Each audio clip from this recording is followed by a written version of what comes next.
Welcome to Lesson 0.2 Geometry and Honors Algebra 2, Introduction to Classroom Expectations. Remember, before we get started, you should have your lesson notes on your desk. Lesson Notes 0.2. They're on the back side of Lesson Notes 0.1. And remember, if it's in blue, write it down.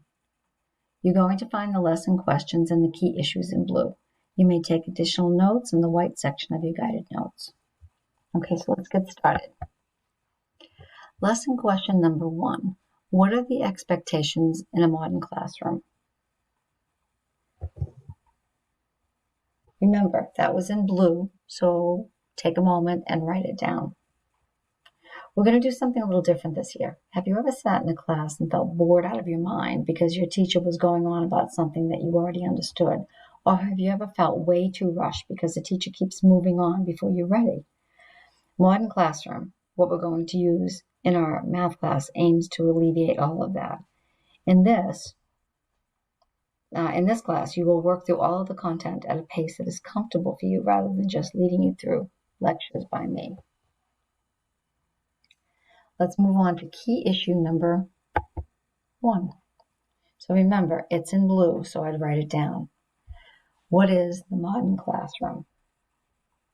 In this class, there are almost no lectures. In most of my classes, you'll get your content through videos like this one. That is the blended instruction aspect of modern classroom. For each lesson, you'll move through at a pace that is comfortable for you with some guidelines that we'll talk about later. That's the self-pacing version or part of this model. And finally, you'll have to achieve a certain grade at the end of lesson check that we'll call the master check for you to be able to move on to the next lesson. That means that you'll not be able to move on until you've learned what you need to succeed. That's the mastery-based grading of modern classroom. Key issue number 2. How does being a modern classroom affect the class setup? How is it different from a regular class? Well, some of it is and some of it isn't different. It's important to have structure in a daily routine. Every day that you enter class, you'll check the board for announcements. And that's no different from any other class. You can see there's notices over here. You are being given a notice up above when your lunch hour is and to check the new seating chart. So most of that isn't different. You do silently. And you're going to refer to your student tracker for the objectives. So let's take a look at what your do now will look like. So here's a do now sheet, and here's the top part of your student tracker. The do now asks you for your class with the same geometry or algebra 2, period, B, C, D, F, and then your name, today's date, and you're going to write, I am on lesson, and lesson, in this case, is 0.2. It is Unit 0, Lesson 2.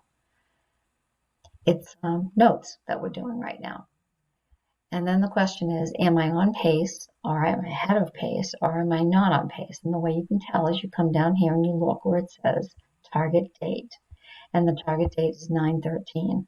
So if today is 9/13, you would say you were on pace. Your lesson objective, in your own words, is over here. And the warm-up question goes here. It will be posted on the board. In a math class, typically that's not going to be enough room to do the math work that I'd want you to do. So if you need more room, you just do the rest of your question on the backside. Do not copy the question. You're just giving me the answer and the work if there is any. My goal today, you're telling me how much work you intend to get done today. So I could be doing lesson 1, lesson 2. And then this is just a quick little check. How are you feeling today? And if anything's going on, it'd be nice to know if you're having some kind of problem I can help you with. Okay, so we're over here to step 3. Check the Collaborator tracker posted on Schoology. So what does that mean? It means that you're going to come in here to Schoology. And here you'll see that's my Bitmoji. And it's right now it's sitting on work lesson 2. And if you were working on lesson 2, then you would know you were on pace because it's telling you should be here. If you're looking for someone to work with, which is what this is all about, this collaborative tracker, it gives you 2 pieces of information. One, it tells you whether you're working on something or you should be revising something, because your name would be up here if you should be working on revising. But you'll look here and you'll say, okay, I'm working on lesson number 2. So I'm not going to check with my friends who are doing lesson 1 and lesson 0 because they can't help me. But I can ask people who are in this pink column here or anybody that's above it because they might know the answers to the questions I'm looking for. Okay, and the last part here is that this is our structure for our lesson. We watch a video, we do the assignment, we do the mastery check. Mastery check should be 80% to move on. If it's less than 80%, then you'll be notified by me that you should be revising. All right, so one of the things I wanted to implement this year is called 3 Before Me. And what that does is it says before you do anything, before you come to me and ask me a question, you should go to 3 different sources and see if you can find the information. So the first thing you want to do is check the instructions, look at what you have in front of you and see if you can answer the question for yourself. If you can't, then look on the board, look around the room, look in your notes and see if you can answer the question. And then the last thing is you're going to check with a friend. And remember, you want to look at the collaborative board and look for somebody that's either already done the lesson or is currently doing the lesson. And it's not that I don't want to answer your questions, it's just that I want you to learn to be independent. So we already talked about the collaborative tracker and how it'll help students find where they should be working. Let's take a closer look at your student tracker.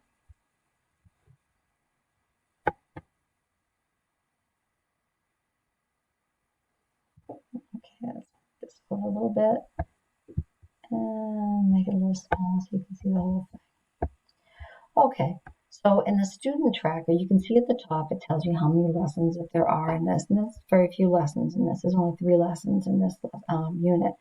The essential question is over here, and your unit assessment, which it will tell you that you're going to be taking a quiz. Let's make this a little bit smaller. You don't need it to be that big.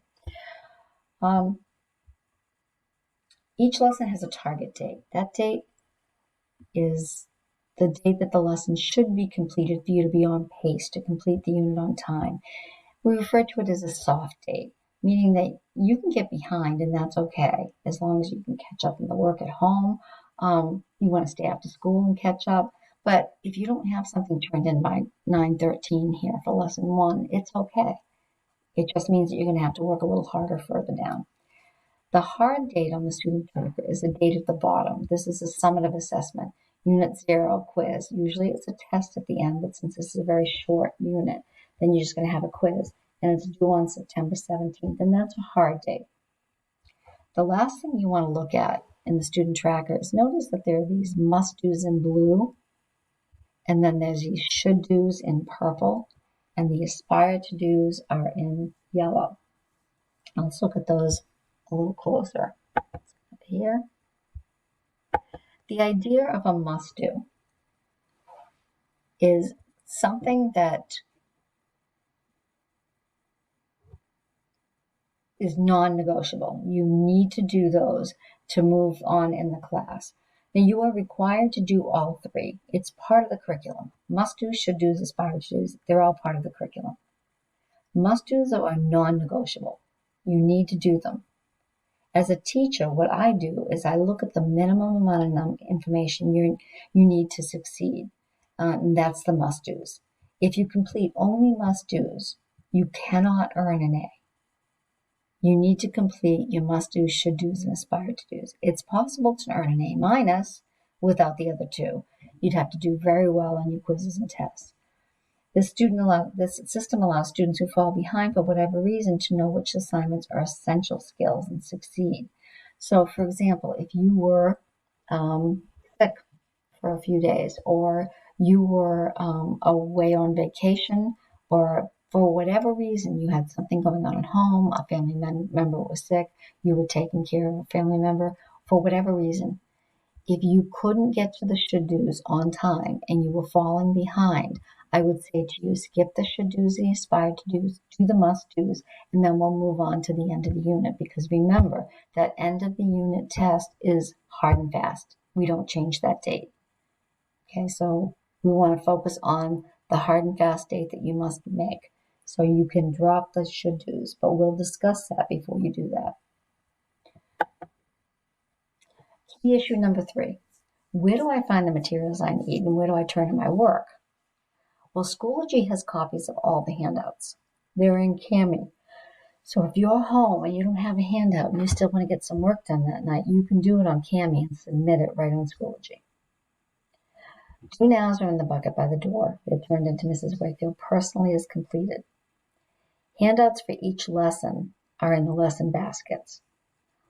All work has to be turned into the completed work basket. So there's one basket that says turn in your work here, and that's where you put it.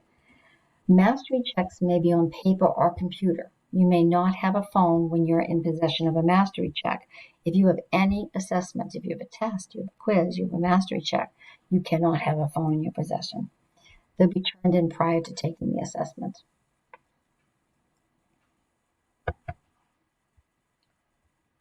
Key issue number 4. Flexibility will be the key to the success for this year. The key word this year is flexibility. If I see that there's a topic that students are struggling with, I will stop the class and teach a lesson outside of the videos. I am comfortable with changing the due dates of lessons as needed, but hopefully over the next few weeks we'll figure that out. We're also working on a different schedule. Classes are an hour and a half and 2 hours long. The new schedule will require adjusting expectations. It'll be a challenging year, but I'm sure it's going to be a great year. Okay, so now you're done with your notes. And yes, that man is amazing, isn't it?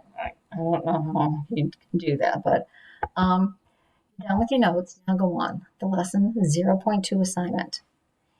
It's in the assignment tray labeled Lesson 2, or you'll find a copy in Schoology in your Unit 0 folder. So thank you for listening. Have a great day.